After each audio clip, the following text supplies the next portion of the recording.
Annabelle, a encomenda proibida. Ethan era um jovem antiquário, dono de uma loja discreta no centro antigo da cidade. Seu fascínio por objetos esquecidos o levava a participar de fóruns internacionais obscuros e leilões online duvidosos, onde itens de origem incerta circulavam entre colecionadores excêntricos.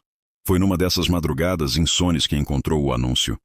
Boneca rara, América do Norte, década de 1960, proibida para exportação. Último dono, falecido. Estado selada a não abrir. A descrição vinha acompanhada de uma única foto em preto e branco. A boneca de pano, com olhos vítreos e feições estranhamente humanas, parecia encarar a lente da câmera como se estivesse viva. Ethan não hesitou. Deu o maior lance e 2 semanas depois, recebeu a caixa de madeira no estoque dos fundos, onde mantinha seus itens mais valiosos. A caixa era grossa, com fechos de ferro e inscrições desgastadas em latim. Dentro, envolta em trapos amarelados, estava ela, Annabelle. Ao segurá-la pela primeira vez, Ethan sentiu um arrepio que não sabia explicar. A boneca exalava um cheiro de madeira úmida e cera antiga. Seus olhos de vidro pareciam seguir qualquer movimento. Naquela noite, Ethan teve pesadelos pela primeira vez em meses. Os dias seguintes foram marcados por incidentes sutis, mas inquietantes. A porta dos fundos, sempre trancada, era encontrada aberta pela manhã. Objetos mudavam de lugar. Câmeras de segurança falhavam por horas. Ethan, sempre cético, culpava o cansaço. Mas quando passou a ouvir passos no andar de cima, onde não havia ninguém, sua racionalidade começou a ruir. Um dos empregados da loja, James, encontrou a boneca caída no chão do depósito. Disse que havia ouvido um som como de riso infantil vindo dali. Riu, tentando fazer piada, mas não voltou a trabalhar no dia seguinte. Nem nos seguintes. Ethan começou a investigar a origem da boneca. Descobriu que o último dono morrera misteriosamente, trancado no próprio porão, rodeado de símbolos riscados no chão. A casa nos Estados Unidos foi abandonada. As autoridades nunca encontraram sinais de invasão. A única coisa mencionada nos arquivos da polícia era: a boneca estava no centro do círculo. Certa noite, Ethan acordou com o som do telefone fixo tocando. Ele já não o usava há anos. Atendeu. Do outro lado, silêncio. Logo em seguida, a luz do corredor se apagou sozinha. Quando foi até lá, encontrou Annabelle sentada no chão, virada para a porta de entrada. Ele a havia deixado trancada no cofre da loja.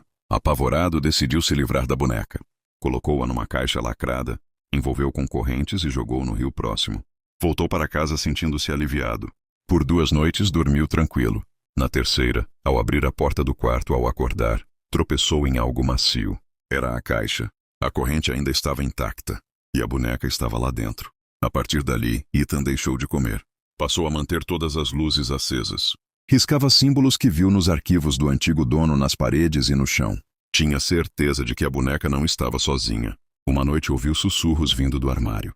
Ao abrir, não viu nada. Mas ao se virar, lá estava ela, Annabelle, sentada na cama.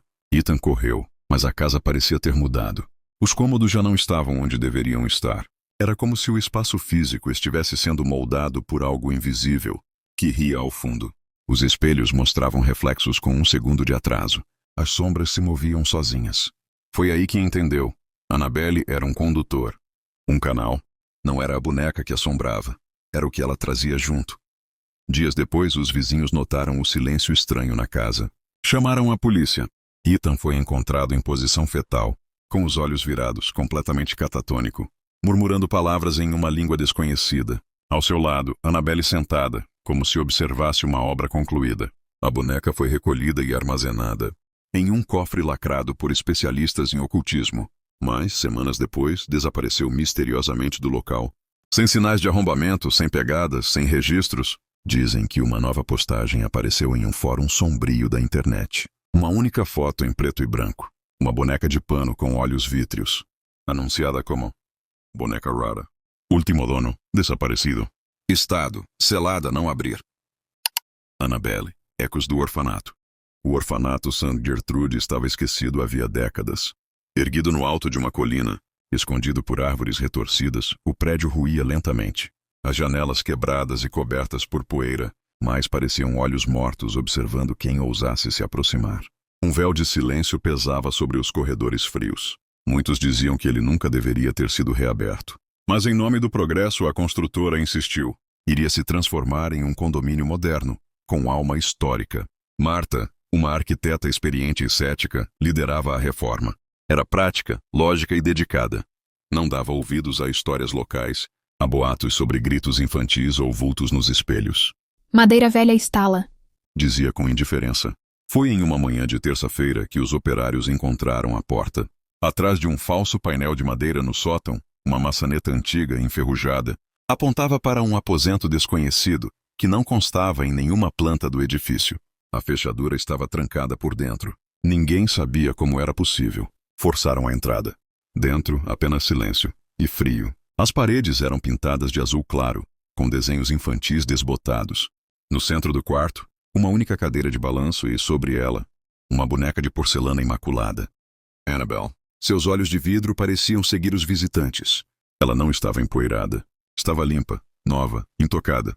Alguns operários se recusaram a tocar na boneca. Outros riram. Marta apenas pegou a peça nos braços e disse que a levaria para restaurar. Achava que poderia ficar bem no quarto de sua filha, Isabela, de 7 anos. E assim o orfanato perdeu Annabelle. Mas ela não havia sido esquecida. Naquela noite, o relógio da casa parou às 3 da manhã. Todos os ponteiros congelaram no mesmo instante. Marta não percebeu. Estava exausta. Já Isabela acordou assustada. Sentiu algo diferente no ar. O quarto estava frio, embora fosse verão. Annabelle estava sentada em sua estante de brinquedos entre pelúcias e livros. Na manhã seguinte, Isabela estava mais animada do que nunca. Sentou-se à mesa com um sorriso estranho e contou que agora tinha uma nova amiga. Clara, uma menina loira com um vestido azul e olhos brilhantes. Marta achou engraçado. Amigo imaginário. Pensou.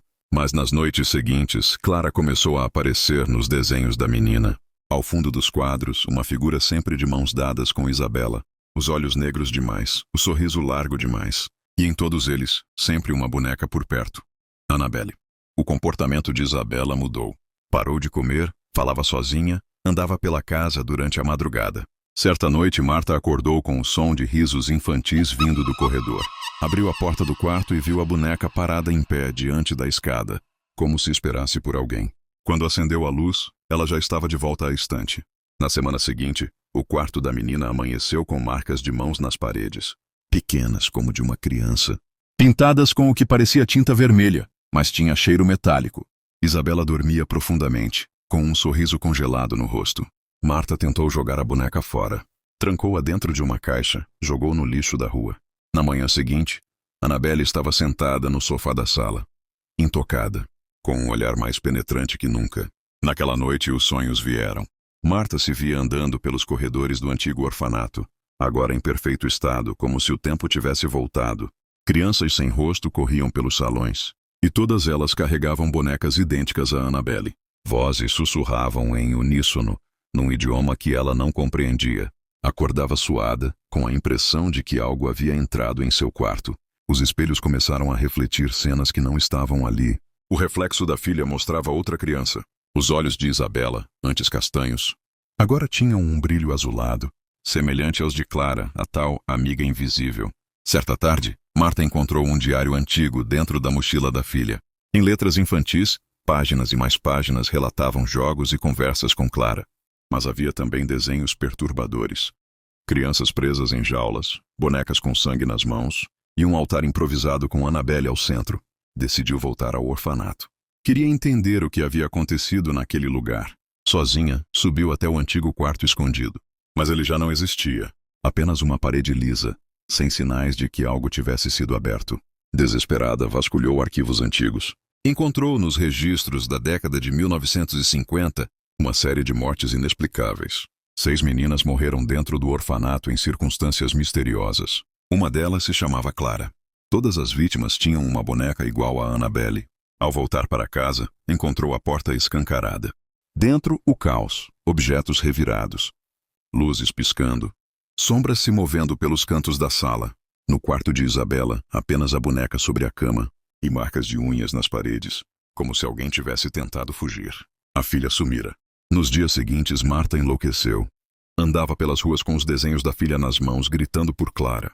Contava a mesma história repetidas vezes, até ser internada em uma clínica psiquiátrica. Anos depois, a casa foi vendida. Um novo casal se mudou. Reformaram o interior, pintaram as paredes, transformaram o quarto infantil. Mas uma coisa permaneceu. Escondida dentro do sótão, debaixo de uma tábua solta, uma boneca de porcelana com olhos de vidro perfeitos. Vestida de branco, com um pequeno bilhete amassado ao lado. Ela só quer brincar. Annabelle. A maldição da fita perdida. Em uma manhã nublada de domingo, Ernesto, um arquivista aposentado e entusiasta de mídias analógicas, vasculhava um brechó decadente no centro da cidade. Entre fitas VHS, discos de vinil riscados e televisores de tubo com a tela fosca, seus olhos captaram uma fita sem rótulo, coberta por uma fina camada de poeira e com o adesivo da lombada desbotado. O único detalhe visível era uma data escrita à caneta. 28 de abril de 87. Ernesto, movido por sua paixão nostálgica, pagou R$ 5 e levou o achado para casa. Ele possuía um pequeno santuário em seu porão. Uma sala escura com poltronas, acolchoadas, estantes cheias de fitas e uma velha televisão Philips, acoplada a um videocassete Sanyo. Ao colocar a fita, a imagem chiou por alguns segundos antes de estabilizar. Era uma filmagem caseira. Uma festa infantil modesta. Balões coloridos pendiam do teto de uma garagem mal iluminada. Crianças corriam, gargalhavam e disputavam fatias de bolo. Um palhaço magro animava os convidados com truques simples. A imagem oscilava, mas o tempo todo. Em segundo plano, sentada em uma cadeirinha perto da parede de tijolos, estava uma boneca. Ela não parecia se mover, mas seus olhos pareciam vivos. Ernesto pausou o vídeo, apertou os olhos. A boneca tinha feições perturbadoras, pele de porcelana, sorriso esculpido e olhos grandes, escuros e vidrados. Reconheceu-a de imediato, mesmo nunca tendo acreditado nas histórias. Era Annabelle. Desligou o vídeo. Na manhã seguinte, ao descer para o porão, Ernesto sentiu um cheiro estranho no ar. Uma mistura de mofo e algo mais metálico, como ferrugem. Parou ao pé da escada. Ali, no centro da sala, sentada em sua poltrona favorita, estava ela. A boneca. Annabelle. Ele congelou. Não havia como ela ter aparecido ali. Tentando racionalizar, pensou que talvez alguém tivesse brincado com ele. Um dos netos? Algum vizinho? Uma peça mal elaborada? Pegou a boneca com mãos trêmulas e a trancou em uma caixa de madeira, colocando-a no armário sob chave. Naquela noite lutou contra o sono. Às 3 da manhã, a televisão do porão ligou sozinha. A fita começou a rodar. Sozinha, Ernesto desceu aos tropeços. O vídeo reiniciara, a mesma festa. Os mesmos risos, mas com um detalhe diferente. Dessa vez faltava uma criança. A menina que soprava as velas na gravação anterior simplesmente não estava mais lá. No seu lugar, apenas a boneca, mais próxima da câmera. Seus olhos pareciam olhar diretamente para Ernesto. O vídeo terminou com uma distorção violenta e um som grave que fez as paredes vibrarem. No dia seguinte, a notícia estampava os jornais locais. Uma jovem, cujo nome, por coincidência, era o mesmo da criança desaparecida na fita, havia sido encontrada morta em casa, com um sorriso torto no rosto e os olhos completamente negros. Os dias seguintes foram um pesadelo crescente. Ernesto, obcecado, assistia à fita várias vezes, tentando entender o que acontecia. Cada vez que dava o play, a gravação mudava. Uma nova criança sumia. A boneca se aproximava mais da câmera. E, no dia seguinte, alguém morria. Sempre uma pessoa com o mesmo nome e idade aproximada da criança que sumira da fita. Ele tentou destruir a fita. Tacou fogo, bateu com martelo, cortou com estilete. Mas toda manhã ela estava de volta no videocassete, intacta. Tentou se livrar da boneca, jogando-a num rio próximo. Mas ao voltar para casa, encontrou-a sentada no sofá com a fita nas mãos. Certa noite, em desespero, Ernesto procurou um padre. O padre, ao ver a boneca e ouvir a história, recusou-se a ajudar. Disse que aquilo era algo que nem o inferno aceitava. O que você trouxe para casa é um pedaço de um pacto antigo. E cada vez que você assiste àquela fita, a boneca se alimenta de mais uma alma. Ernesto se isolou. Parou de sair, de comer, de viver. Mas não parou de assistir. A fita parecia chamá-lo, mesmo quando não queria. A cada nova exibição, a boneca parecia mais próxima. Já não havia crianças, só ela. Sentada diante da câmera, mexendo a cabeça. Piscar, ela não piscava, mas os olhos se moviam. Até que um dia, ela sorriu. E a câmera virou pela primeira vez em direção a quem filmava. Ernesto viu seu próprio rosto na tela. Envelhecido, pálido, com os olhos escuros como breu. No dia seguinte, sua vizinha, Amanda, estranhou o silêncio na casa ao lado. Chamou a polícia. Encontraram Ernesto no porão, ainda sentado na poltrona. O videocassete estava ligado, com a fita pausada na imagem de seu próprio rosto. A boneca não estava mais ali. mas havia marcas de arranhões em todas as paredes, como se mãos pequenas e afiadas tivessem tentado sair dali. Dias depois, a fita apareceu novamente, num brechó, sem rótulo, com uma nova data escrita, 29 de julho de 2025. Alguém, em algum lugar, irá comprá-la. E dar o play. E a maldição continuará. Annabelle, a noiva esquecida. Na encosta de uma vila no interior da Toscana, o tempo parecia ter parado. Casas de pedra, ruas de paralelepípedos e velhos sinos tocando ao longe faziam parte de um cenário que parecia encantador.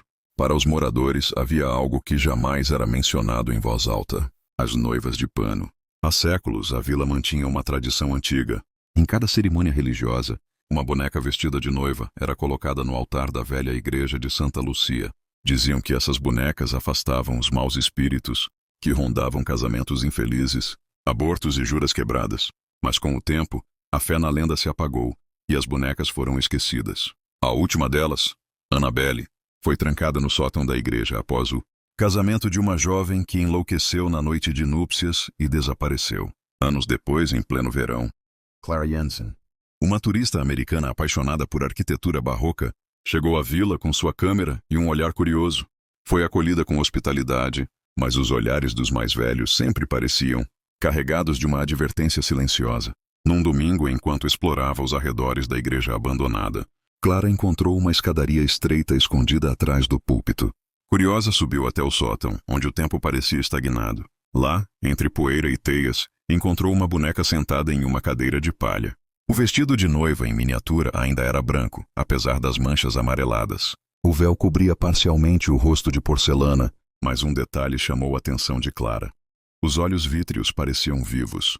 A boneca segurava um pequeno buquê seco de lavanda, e costurado em sua saia estava um nome quase ilegível: Annabelle. Encantada, Clara decidiu levar a boneca como lembrança. Mesmo após o padre local, um velho decrépito que só falava em sussurros, tentar alertá-la com gestos desesperados. Naquela noite, Clara começou a ouvir passos no corredor da pousada. Portas rangiam. Espelhos embaçavam sem razão.